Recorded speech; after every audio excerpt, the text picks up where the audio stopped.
प्राणायाम करण्यासाठी काय करायचं काका, ते 3 बोट जे आहे मधलं बोट डोळ्यावर आलं पाहिजे, हा हे अंगठ्याच्या बाजूचं बोट कपाळावर आलं पाहिजे आणि अंगठ्याने काय करायचंय, अंगठा याच्यावर आला पाहिजे. अंगठ्याने काय करायचं, हे जे चाप आहे कान हे याला आतमध्ये दाबायचं अंगठ्याने आणि भुंगा जसा आवाज करतो, भुंगा जसा नाद करतो त्या पद्धतीने नाद करायचा. इकडे बघा,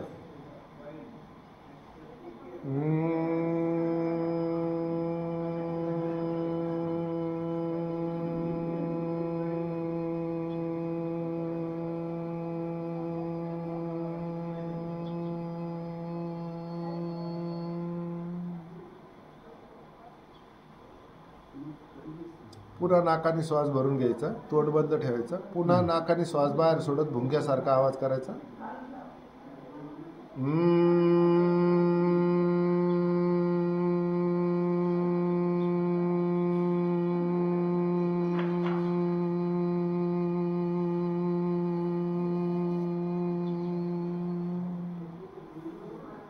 असे पहिल्या दिवशी 7 करायचे.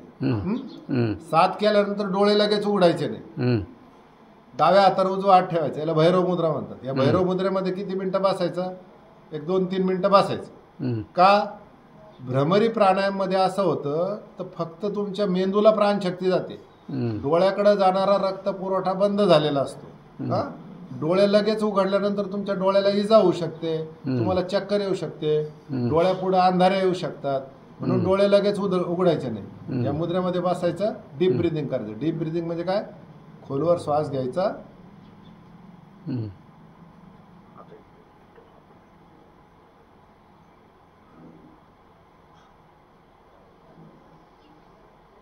खोलवर रिकामा करायचा. हे झालं भ्रमरी प्राणायाम. याने काय फायदा होईल, तुमच्या मेंदूचा बॅलन्स जात असला तो बॅलन्स हे होईल. कुणाला फिट्स येत असले, कुणाला मिरगीचे दौरे पडत असले ते सगळे दुरुस्त होईल. मेंदू रिलेटेड कुठलीही समस्या असेल ती तुमची दूर होईल. त्याच्यानंतर तुमच्या लक्षात राहत नसेल, लक्षात राहायला लागेल. त्याच्यानंतर तुमच्या जे मेंदू रिलेटेड काही समस्या असू द्या, डोकंदुखी असेल, एन्झायटी असेल, ब्रेन ट्युमर असेल, तर ब्रेन ट्युमर असणाऱ्यांनी डॉक्टरच्या सल्ल्याने करायचं. किंवा करताना जर ब्रेन ट्युमर असेल आणि करताना जर त्या ट्युमर जवळ त्रास होत असेल तर फक्त करू नका. ब्रेन ट्युमरच्याच व्यक्तींनी करायचं नाही, ज्यांना ब्रेन हॅमरेज आहे त्यांनी सुद्धा डॉक्टरच्या सल्ल्याने करायचं. या 2 व्यक्तींनी. इतर लोक सगळे हा भ्रमरी प्राणायाम करू शकतात. लहान मुलांसाठी तर एवढा उत्कृष्ट प्राणायाम आहे. लहान मुलांनी जर हा प्राणायाम जर केला तर त्यांच्या स्मरणशक्तीत दुपटीने वाढ होते आणि मार्क सुद्धा त्यांचे चांगले